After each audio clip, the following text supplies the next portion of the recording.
Bibbidi boobidi. Alright, what's going on, guys? It's Maelstrom, and I'm back with another video, a more scripted video this time.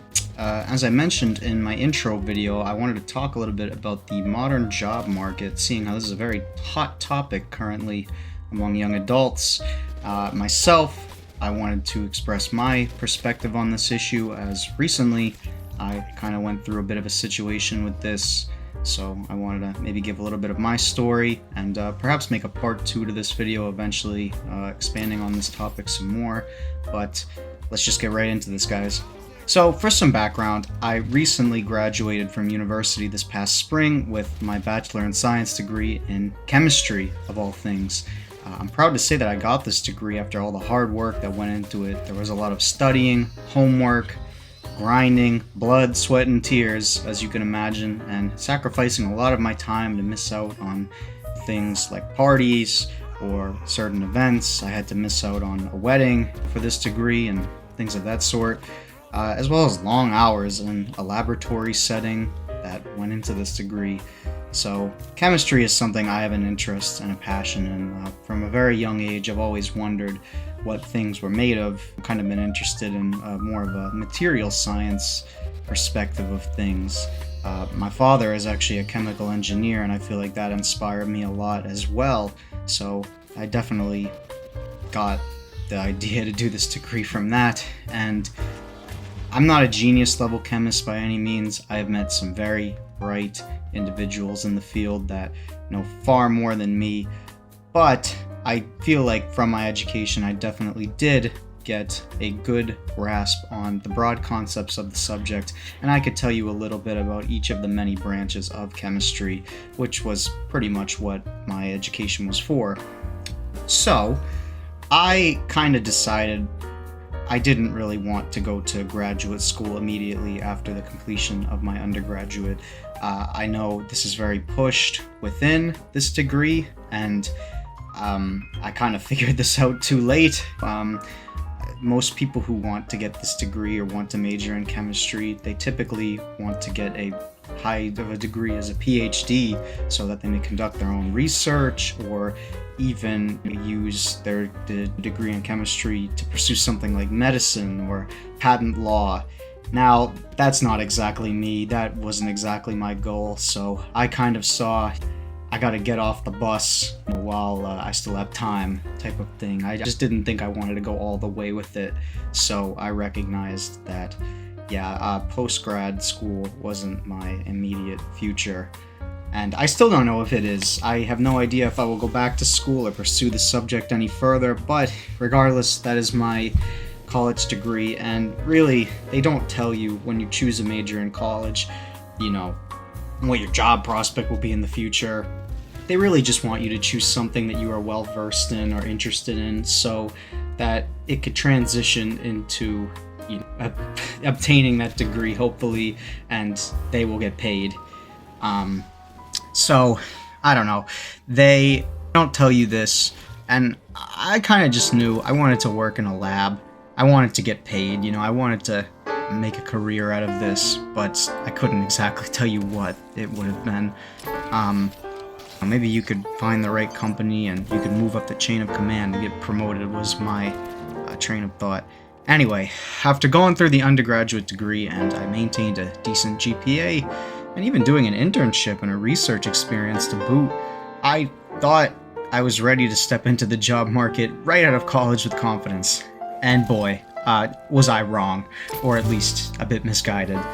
Now you may be asking, well, why didn't you just go back to the company where your internship was at? Well, that's a great question. See, my internship was at a water utility company doing some very basic analytical lab work that I was frankly way too qualified for. And I ultimately did not enjoy the monotony of that job. I'm not saying every job is going to be very interesting on the day-to-day, but that one was particularly monotonous, and I kind of recognized I was working with a small team and there really was not much room for growth there within that role. With my time there, I would speak to my boss, and I feel like even he encouraged me, saying that this didn't have to be the end-all be-all for me, and I was so talented that I could maybe work R&D for a big company or something like that, or kind of be someone important, and that was very motivating and very encouraging. But he knew I wasn't really meant for that place long term. Not to mention, I worked closely with possibly one of the most miserable and awful people I had ever met in my entire life. This person overall was just very toxic, very negatively, treated me poorly, rude, unpleasant, micromanaging, yelled at me many times. It was just overall not somebody I wanted to work with, and I couldn't really escape them whatsoever, as we didn't even have private offices or cubicles or anything of that sort. But I'm not going to badmouth this person. That's not the purpose of this video. I just was saying I personally did not want to go back to this job, mainly because of that. And with that, I decided at the beginning of the year, last semester of my senior year, that I wanted to pursue looking for a different job. And that's what I did. So I would update my resume fairly frequently. I had a career and professional development class where a professor would get together with us and other people in my major, and we would do a lot of things like practicing for interviews, improvement on resume. We would sign up for job fairs and presentations and other professional development skills that would help us land a job or possibly a grad school candidacy. So that was the whole thought process behind that, and during that time I was getting a lot of good feedback on my resume and uploading basically just as many job applications as possible. And I was really just applying for things on Indeed and LinkedIn willy-nilly, thinking that was a good method. Yeah, definitely a method of all time. I was met with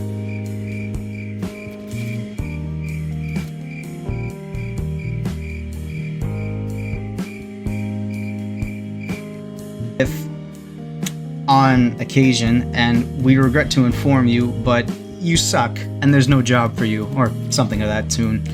I was very discouraged, and I didn't fully realize that those sites have an algorithm. This stinks, but I actually did end up getting a response coming in late April to early May of this year, where an HR person from a company reached out to me for a job. Just a simple lab technician type job, and I was thrilled because for months on end I had just gotten nothing. And they said they wanted to set up an interview. We did the interview, and this interview, yeah, I mean, it was a interview of all time. It went okay, nothing too crazy. They answered questions, or I answered questions, and it was really awkward, if I really had to be honest with you. Like, there was one person who was on Teams communicating through a TV while I was in the room with two people with very thick accents. And as you can imagine, it was very hard to understand everybody for those reasons, and I constantly had to ask them to please repeat yourself, and that was not very fun. So I feel like that definitely did not help me. After this interview, I remained optimistic that I would hear back from the company. I reached out to the HR contact I had from there, but they remained very vague and said, oh, they'll make a decision about the candidate soon. Weeks went by, and then months, and then I had pretty much assumed the worst. I had been ghosted, and it was most likely a no-go. I was crushed. I had never been treated like this from a job interview before. Even when I was turned down from a place before, where I applied to a job, they would usually send some kind of a communication to express their courtesy for your time. But this job clearly did not, and that's okay. But this was right before I graduated from school. And right before I graduated from school, many were asking me, oh, do you have a job lined up? Do you have something lined up for the summer? Are you going to grad school? And I would just kind of hang my head in shame and tell them, no, I didn't have anything, and I was still looking. I knew many people were in the same boat, but anybody who said they did have a job lined up, I was definitely envious of, and I kind of fell into a bit of mental turmoil. I was getting to the point where I was just applying to any job I could find, really. I would go home after graduating school. I'm living in my parents', I still am. But I was lucky enough in June to receive 2 more interviews for jobs related to my major. You know, not the most glamorous jobs ever, but I was at least exciting. I was getting responses, and I was inevitably ghosted again by these 2 jobs. One was a little more crushing than the other, because one was kind of just a bit of a, not a very exciting job. And when they ghosted me, I didn't even try to follow up just because I didn't care all that much. The other, however, was a bigger company, and this was a good company that's actually pretty prominent in the industry I'm in. And I had 2 interviews with them, one which was online and one which was in person. And they invited me into the in-person interview after the online one went well, and I even spoke with the team I potentially work with. And throughout this interview, I thought it went so well. The team in the room, I could clearly understand them. I could answer all their questions completely, confidently, and I barely stuttered. I barely had any gaffes in my speech. I feel like I was on fire and I could just answer everything so well. And the interview was even going so well that I was making casual conversation with this team about things unrelated to work. Now, that never happened before in any job interview I ever had, which I thought was a great sign. Things are going the way where we can talk about non-interview related things, and I'm thinking here, yeah, I've got this job in the bag. Well, yeah, I was wrong. I got ghosted again. And I followed up and tried to ask if I would hear anything back, only to be let down. This was getting to be soul crushing. Every day, they really felt the same. I was just kind of laying around my parents' house and basically having to job hunt as a job. It was awful. My mental state was pretty bad. I felt rejected and betrayed in many ways. I was really just applying to any job I could find at this point because I needed money and I needed something to do. I was applying for jobs well out of my field, and I was very desperate. I even consulted my school's career and professional development services, who basically told me I was doing very minimal wrong. My interview skills were good, my resume was good, but they basically just told me, hey, keep doing what you're doing, which didn't help too much. Anyway, I kept it up and landed another interview in early July, which I thought went well, but I didn't keep my hopes up after the last 3 experiences getting ghosted. And wouldn't you know it, they ghosted me too. And what was even worse is that I found out that they hired a buddy of mine who I actually did research with at school. He had the exact same degree as me, did a very similar topic for research, and I was very close with this guy, although I wasn't completely upset because this job was a bit of a hike from my house. It involved working with some somewhat dangerous chemical compounds, and my buddy is also a little bit older than me. He has bills to pay, he lives on his own, he was closer to the job site, and I think this job honestly suited his skills a little bit better than mine. But after all of these rejections, it was now early July, and I was very discouraged. I had been applying to jobs since the beginning of the year, and really getting nowhere. It was my older cousin's wedding around this time, and some of my cousins from out of state were actually coming to town, and mind you, I don't see them very much, maybe once a year if that. And I decided for this wedding, I wanted to take time off. I was just in such a bad state mentally and getting very tired of doing the same thing on the day-to-day, and I hadn't even really enjoyed my summer all that much yet because I was worried about job hunting. So I ended up just taking some time off, took a couple weeks off, hanging out with my cousins. They were around for quite a bit, and we had some fun. That definitely helped. It definitely gave me some mental sanity back. But getting back to this cousin's wedding, it was actually a very important event that happened then. I was actually approached by a distant family member who was told of my job struggles, my job hunt struggles, and that I should apply for the company he worked for. And I won't name this company, but this is a company I had heard of before, and they're big. If you know who they are, well, they're definitely have a big reputation. They're an international company, and I really thought, yeah, right, I'll never get in there. These other smaller companies looked at me like I was chopped liver. Why would I get in here? But I should also mention that my own father, who inspired me on this career path, actually worked for this site decades ago when it was under another name. So I thought, well, that was decades ago. It's clearly under new ownership. So there's a chance I could get in, but who knows. Anyway, my own father never mentioned applying there from the start. This place, it was a bit of a drive from my house, but definitely doable. I figured, why not just apply for a job there if they had one? Couldn't hurt. And I did find a job on their company website that actually didn't even require a college degree. Not exactly a great sign, but I mean, hey, it was in my field, and I figured, you know what, my expectations are so low and I was so broke and bored that I might as well just apply for this. So, with this in mind, I also had a backup plan at the time.